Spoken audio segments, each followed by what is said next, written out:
Assalamu alaikum. Welcome back to the topic, my dear students. Let me continue our previous topic, that is mobile radio standards. So in previous lecture we saw two standards which was implemented, which was used by a public in first generation, that is AMPS and NAMPS. तो उसकी frequency band कितनी थी, कितने number of channels थे, वो सब हमने देखे. अभी ये वीडियो में हम देखेंगे हमारे 2G के जो दो स्टैंडर्ड है, GSM और IS-95 CDM है, इसको हम देखेंगे.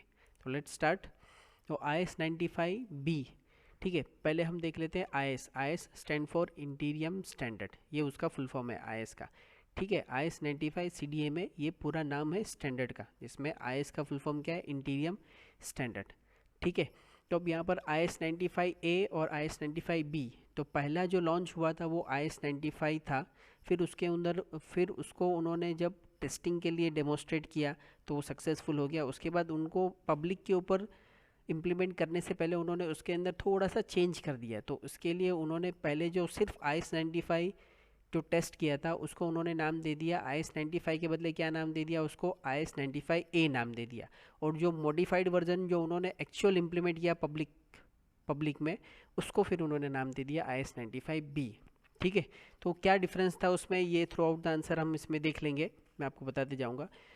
खास करके ये IS-95 जो है वो कौन सी टेक्निक यूज़ करता है, मल्टीपल एक्सेस टेक्निक कौन सी यूज़ करता है, CDMA code division multiple access technique, जिसकी वजह से इसके पास सिस्टम की कैपेसिटी जो है, यानी बहुत ज़्यादा यूज़र्स को ये क्या कर सकता है, हैंडल कर सकता है. क्यों? क्योंकि ये हर एक पर्टिकुलर यूज़र को फ्रिक्वेंसी असाइन नहीं करता, ये एक पर्टिकुलर यूज़र को क्या असाइन करता है, एक कोड असाइन करता है. और वो कोड का क्या नाम है, वॉल्स फंक्शन कहते हैं, वॉल्स कोड कहते हैं या W कोड कहते हैं. समझ में आई बात, वॉल्स फंक्शन, वॉल्स कोड, और you can say W code. ठीक है, कितने एक फ्रेम में यानी एक फ्रीक्वेंसी में ऐसे कितने कोड वो बना सकता है, 64 कोड बना सकता है. यानी TDMA technology, time division multiple access technology अगर आप यूज़ करेंगे तो उसमें को हम दे पाएंगे. मगर आप CDMA टेक्निक यूज़ करेंगे उसमें आप PN sequence, pseudo noise, pseudo random code जो है, जो आपने DCS में पढ़ा, वो टेक्निक यूज़ करके आप n number of code generate कर सकते हैं.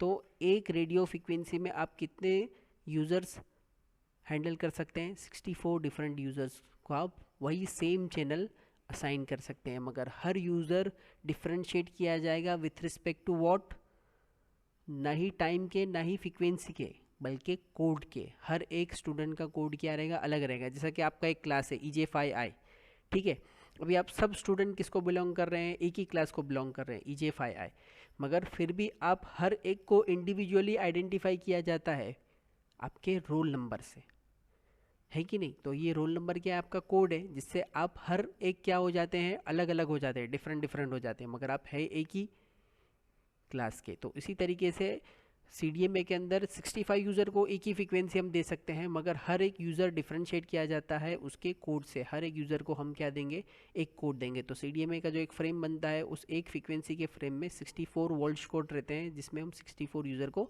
हैंडल कर सकते हैं. तो ये सबसे इंपॉर्टेंट बात थी उसकी.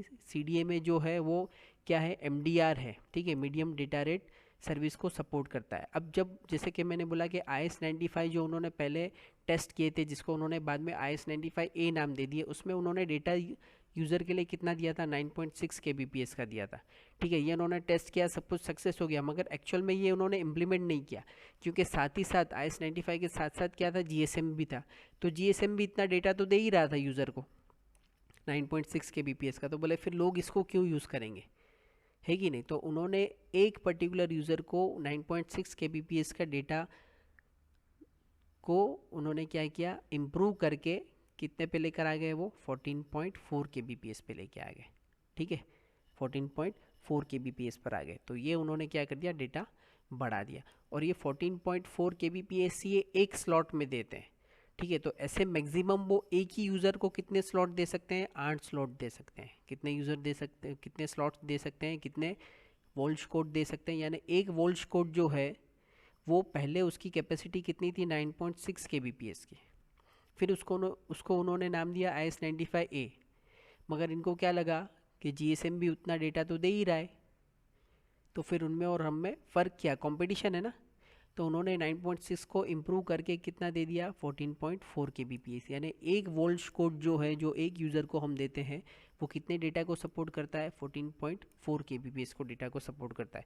फिर 2G से जब 2.5G में जब हम आए तो उन्होंने क्या कर दिया, एक यूज़र को हम एक वोल्ट कोड नहीं देंगे, वो भी उसको यूज़र को कम पड़ रहा है, 14.4 kbps डेटा बहुत कम लग रहा है, तो एक यूज़र को हम मैक्सिमम कितना वोल्ट कोड दे सकते हैं, 8 दे सकते हैं।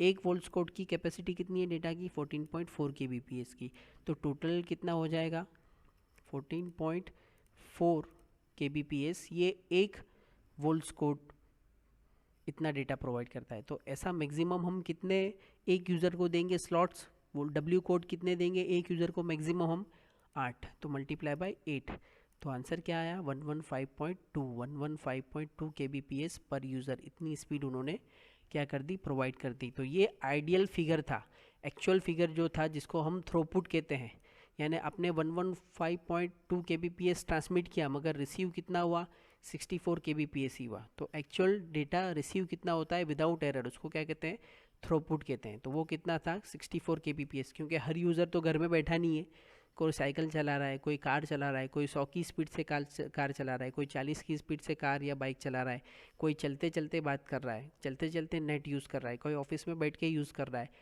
है कि नहीं, कोई टावर के एकदम नज़दीक है, कोई टावर के एकदम दूर है, कोई बेसमेंट के अंदर है, तो सब यूज़र का सिनारियो अलग अलग है। तो ऑन एन एवरेज 115.2 ये आइडियल फिगर है, थियोरेटिकल फिगर है, 64 kbps ये प्रैक्टिकल फिगर है। ठीक है, तो ये था IS-95B, जिसमें IS-95 की डेटा स्पीड का मेन एक था, वोल्ट कोड क्या होता है वो एक था, मल्टीपल एक्सेस टेक्निक कौन सी वो यूज़ करता है। ठीक है, ये सब जितने भी स्टैंडर्ड हम पढ़ रहे हैं वो आगे हमको 3rd चैप्टर 4th चैप्टर में आएंगे, तब हम वहाँ पर उनको और ज़्यादा डिटेल में देखेंगे, मगर ये इसकी बेसिक इन्फॉर्मेशन है, ये वहाँ पे भी वापस रिपीट होगी, इसके लिए आप इसको याद रखिए। तो चलिए अभी हम 2G के जो दूसरा जो स्टैंडर्ड है GSM, जिसने बहुत पॉपुलैरिटी हासिल की थी, उसको हम देखते हैं। ये सेकेंड जनरेशन का स्टैंडर्ड था, इंट्रोड्यूस इन 1990, यूरोप में सबसे पहले इंट्रोड्यूस किया गया था। कोई बुक के अंदर 91 है, कोई बुक के अंदर 90 है, वो ईयर से ज़्यादा कुछ फ़र्क नहीं पड़ेगा। मल्टीपल एक्सेस टेक्निक कौन सी यूज़ करते थे, time division multiple access technique, यानी एक फ्रीक्वेंसी बैंड जो है वो एक यूज़र को एक पर्टिकुलर टाइम स्लॉट के लिए दिया जाता था, फिर दूसरा, फिर तीसरा, फिर चौथा, तब तक जब तक कि वो यूज़र की सर्विस ख़त्म नहीं हो जाए। यानी आप कॉल पे बात कर रहे हो, एक कॉल में आपको मल्टीपल फ्रीक्वेंसीज असाइन होगी। ठीक है, मॉड्यूलेशन टेक्निक यानी आपकी जो वॉइस है वो कैरियर के साथ मिक्स होकर ट्रांसमिट होती है। ठीक है, लॉन्ग डिस्टेंस पे ट्रैवल करने के लिए, तो उसके लिए कौन सी मॉड्यूलेशन टेक्निक वो यूज़ करते थे, GMS के, यानी GSM के अंदर मॉड्यूलेशन टेक्निक कौन सी यूज़ होती है, GMS के का फुल फॉर्म क्या है, Gaussian minimum shift keying. G for क्या है, Gaussian, GUSSAIN, Gaussian minimum shift keying.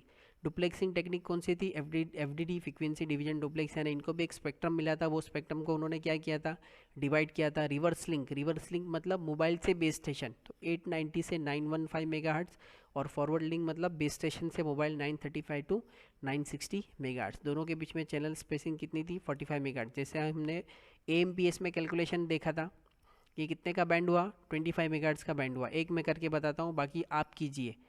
ठीक है, थोड़ा प्रैक्टिस।